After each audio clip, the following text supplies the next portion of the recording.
जय श्री कल के ओम नमो भगवते वासुदेवाय। इस समय ग्रहों की चाल जो दे रही है आने वाले समय के लिए बहुत बड़ा संकेत। यदि उन संकेतों को समझ लिया जाए तो इंसान काफ़ी हद तक अपने जीवन की समस्याओं का समाधान पा लेता है, लेकिन यदि उसकी अनदेखी की जाती है तो परिणाम बहुत भयंकर भुगतने पड़ते हैं।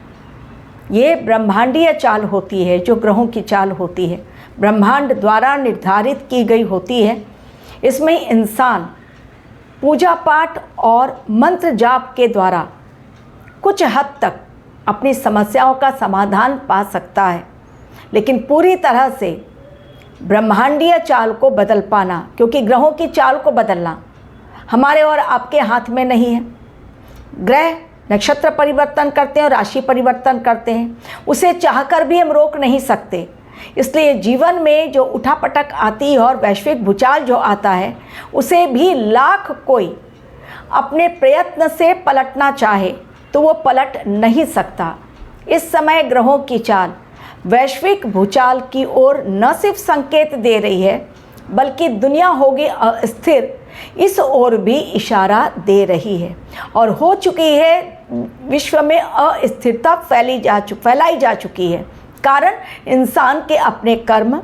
ग्रहों के चक्रव्यूह में फंस गया इंसान आज फड़फड़ा रहा है कि किसी भी तरह से उसे निकलने का रास्ता मिल जाए, लेकिन जब चक्रव्यूह इस तरह से रचा गया हो जो ब्रह्मांड के द्वारा निर्धारित ग्रहों की चाल के द्वारा हो, तो उसमें से बाहर निकल पाना इंसान लाख कोशिश करे, लेकिन उसमें से निकलने का रास्ता महाविनाश के पश्चात ही मिल पाता है। आज डोनाल्ड ट्रंप अपने ही बिछाए हुए जाल में, जिसमें वो ईरान को फंसाना चाहते थे, खुद ही फंस गए हैं और अब निकलने के लिए छटपटा रहे हैं। एग्ज़िट का रास्ता ढूंढ रहे हैं कि किसी भी तरह से सांप भी मर जाए और लाठी भी ना टूटे। यानी पूरे विश्व में ये डंका वो फैला देना चाहते हैं। ये बात वो डंके की चोट पर कहना चाहते हैं कि भाई देखो, हमने ईरान को हरा दिया। लेकिन पूरा विश्व इस बात का साक्षी है कि ईरान हारा नहीं है। ईरान आज भी अपने अस्तित्व की लड़ाई लड़ रहा है और पूरा विश्व इसका साक्षी है। हर कोई हॉर्मुज स्ट्रेट को खोलने के लिए बातचीत के द्वारा ही प्रॉब्लम ये सॉल्व हो जाए, यही चाहते थे। और ईरान ने भी सभी देशों के लिए हॉर्मुज स्ट्रेट को खोला, केवल अमेरिका और इजराइल के जहाज़ को न जाने देने की परमिशन दी गई। और ये युद्ध उनकी ही शर्तों पर रुक सकता है। क्या पहला मंगलवार जो बैसाख महीने का भी है और अप्रैल महीने का भी है, क्या पहला मंगलवार और उसके पश्चात और 2 दिन 7, 8, 9 दे रहे हैं बड़ा संकेत? क्या वास्तव में 7 अप्रैल बैसाख का पहला मंगलवार, जो भारतीय समय अनुसार जो उन्होंने टाइम लिमिट दिया है डोनाल्ड ट्रंप ने, वो बुधवार की सुबह 8 बजे तक का समय है, क्या वास्तव में 24 घंटों के पश्चात बन जाएगा वो दिन, एक ऐसा दिन जिसे हम कहेंगे डूम्सडे? क्या वो दिन वास्तव में ईरान की धरती पर पाषाण युग की शुरुआत हो जाएगी? क्या वास्तव में उस दिन पावर प्लांट पर और ब्रिजेस पर बड़ा हमला बोला जाएगा, जैसा कि डोनाल्ड ट्रंप ने अपनी बातों के द्वारा ईरान को डराने के लिए और पूरे विश्व में भूचाल लाने की धमकी दे दी है, वो भी गाली गलौज के सहारे, जो कि एक देश के राष्ट्रपति को बिल्कुल शोभा नहीं देता। ईरान पर अटैक करने के लिए तैयार हैं, वहाँ पर एटॉमिक वेपन ना बने या एटम बम ना बने, इसलिए ईरान को मिटाना ज़रूरी है ताकि वहाँ से यूरेनियम निकाला जा सके। लेकिन पाकिस्तान को मिटाना ज़रूरी नहीं, जहाँ पर कि हर दिन न जाने कितने आतंकवादी ट्रेनिंग लेते हैं, वो डोनाल्ड ट्रंप को दिखाई नहीं देता। इस समय डबल माइंडेड जो लोग भी रहेंगे और दो तरफा गेम खेलना चाहेंगे, उनका विनाश निश्चित है, क्योंकि ये समय केतु का मघा में जाना, सूर्य देव का अंतिम नक्षत्र यानी रेवती में जाना, मीन राशि में चतुर्ग्रही योग, और वो मंगल जो दंगल मचाएंगे किस प्रकार। ये 7 तारीख एक मेमोरेबल डे बन जाएगा। क्या वास्तव में डोनाल्ड ट्रंप पावर डे और ब्रिज डे बना देंगे 7 अप्रैल को? क्या ऐसा कुछ दिखाई पड़ रहा है ग्रहों की चाल के माध्यम से?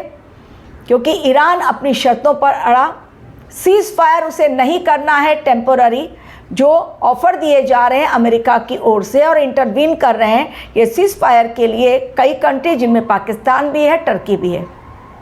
क्या वास्तव में ये होगा? क्या स्टोन एज आ जाएगा ईरान में? क्या ईरान मान लेगा? आज इन्हीं सब बातों को अपने एनालिसिस के तौर पर आप लोगों के समक्ष रखूंगी। लेकिन उसके पहले यदि आपको अपनी कुंडली एनालिसिस करवानी है, विश्लेषण करवाना है और साथ ही अपनी समस्याओं का कारण जानना है और समाधान ढूंढना है, समाधान निकाल के देने की जिम्मेदारी मेरी। प्रॉब्लम क्या है, वो क्यों है, क्यों का जवाब भी मैं दे दूंगी। समाधान कितना कारगर होता है आपके ऊपर, या आपके ऊपर निर्भर करता है, क्योंकि मंत्र जाप आपको करना है, पूजा पाठ आपको करना है, मैं केवल ढूंढ के आपको समाधान पहुंचा दूंगी। तो यदि इंटरेस्टेड हैं तो मुझसे कमेंट सेक्शन में ना पूछें, मेल आईडी मेरा डिस्क्रिप्शन बॉक्स में है, क्लिक करें उस पर। यदि डेट ऑफ बर्थ है और टाइम ऑफ बर्थ मिसिंग है तो भी चल जाएगा, केवल डेट ऑफ बर्थ और प्लेस ऑफ बर्थ देंगे तो भी चलेगा, अन्यथा पूरी बर्थ डिटेल दें। लेकिन उसके पहले फीस जानें, यदि पसंद आए तो ही आगे बढ़ें। 7 अप्रैल मेमोरेबल डे बनने वाला है और इस युद्ध में ट्रंप को मुंह की खानी पड़ेगी। कारण, उसका कारण जानिए। कारण, ये समय एक बहुत बड़े शिफ्टिंग टाइम से गुजर रहा है। पूरा वर्ल्ड जब एक शिफ्टिंग टाइम से गुजर रहा है, शिफ्ट होने जा रहा है, पूरा वैश्विक बदलाव होगा, एक नया ढांचा। आप नेक्स्ट डिकेड में जब कदम रखेंगे, हम लोग देखेंगे काफ़ी कुछ बदल गया है इस विश्व में, चाहे वो राजनीतिक तौर पर हो, आर्थिक तौर पर हो, कानूनी तौर पर हो, करेंसी के तौर पर हो, चाहे लोगों के सोच में परिवर्तन हो। लेकिन एक बड़ा परिवर्तन कारण गुरुदेव अतिचारी हैं, और जब गुरुदेव अतिचारी होते हैं फास्ट मूवमेंट उनका दिखाई पड़ता है। अतिचारी होना यानी बहुत फास्ट चलना। तो जब वो फास्ट मूवमेंट है तो उनके पास जो टाइम है 32-33 तक का, उसी में वो पूरे विश्व का एक बदलाव करेंगे।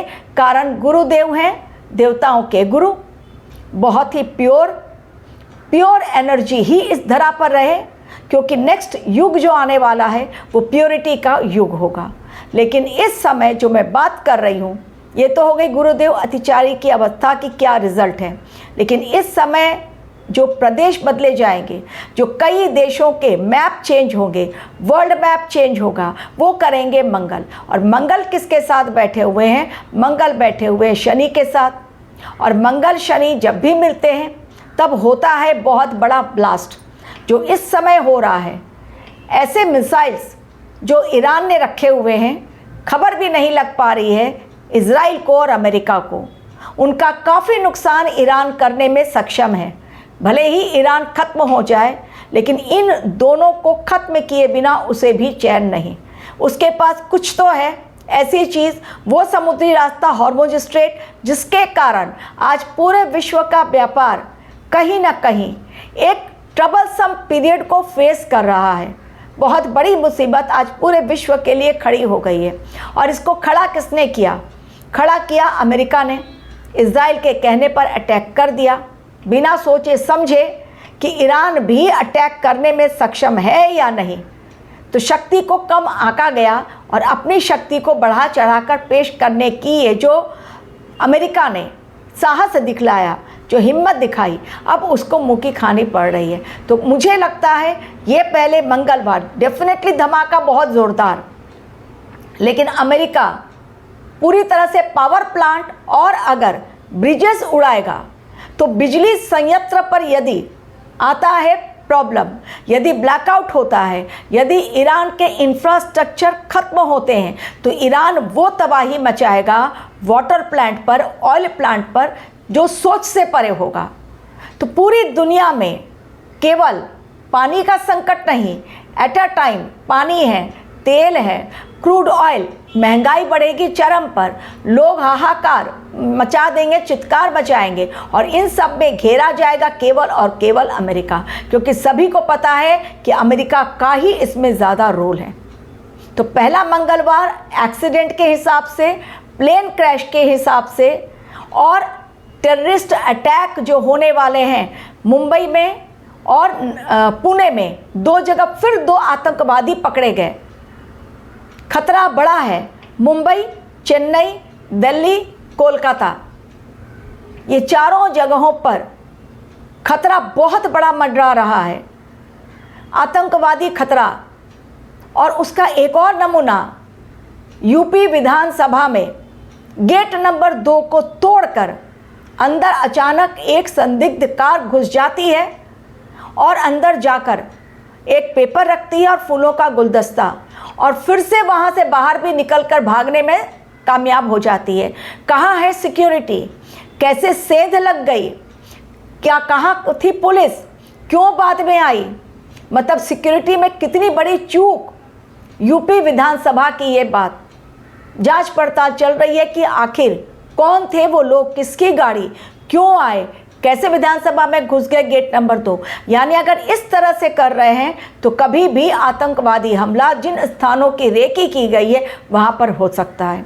तो मेरी कैलकुलेशन ये कहती है अमेरिका फिर से पॉज लेंगे। वो सीज फायर चाहते हैं क्योंकि उन्हें भी पता है अगर ईरान कह रहा है तो वो कर गुजरेगा। अगर पावर प्लांट और ब्रिजेस को उड़ाया अमेरिका ने तो पूरा विश्व अमेरिका को ही दोषी ठहराएगा और उसके पश्चात ईरान रुकेगा नहीं। ऑयल प्लांट पर, वाटर प्लांट पर वो तबाही मचाने वाला है।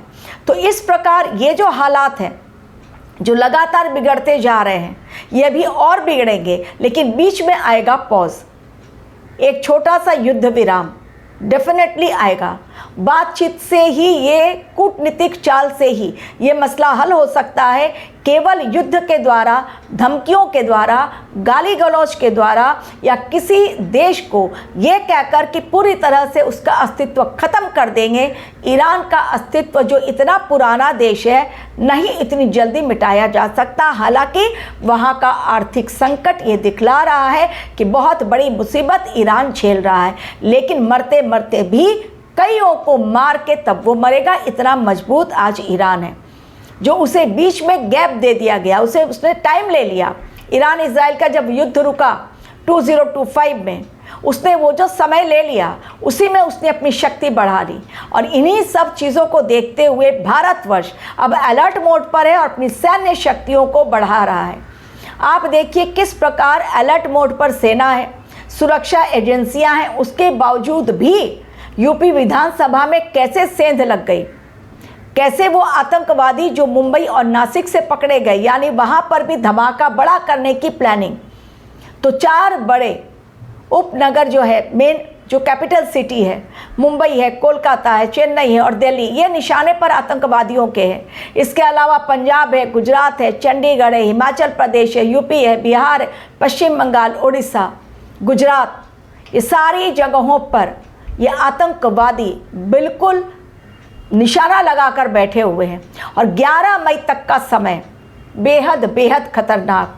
7 अप्रैल से लेकर पहला मंगलवार धमाका जोरदार कहीं ना कहीं से आपको न्यूज़ मिल जाएगी, चाहे भूकंप की हो, चाहे प्लेन क्रैश की हो, दंगे फसाद की हो, लेकिन पहला मंगलवार मचाएगा दंगल, ये दिखाई पड़ रहा है। लेकिन 7 अप्रैल नहीं बनेगा पावर डे।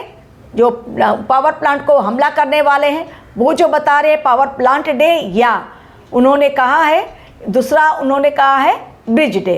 तो ना पावर प्लांट डे बनने देंगे ईरान और ना ही ब्रिज डे, क्योंकि पता है उनको, अमेरिका को भी, कि ईरान को अगर छेड़ा तो बहुत तकलीफ़ हो जाएगी। ऑलरेडी उन्होंने तकलीफ़ झेली है अमेरिका ने, तो इसका असर अनेक रूपों में पड़ेगा। मैंने फिर कहा पहला मंगलवार सावधान रहें, बहुत बड़ा धमाका कहीं ना कहीं से आपको न्यूज़ मिलेगी ज़रूर। और केवल 7th नहीं बल्कि 8th और 9th भी, ये 3 दिन हैं भयंकर। तो यदि यात्रा पर जा रहे हैं तो आने वाला बवंडर दे रही है चेतावनी बड़ी, हो जाए सावधान, बचा लें अपनी जान। Thank you very much. for watching my video.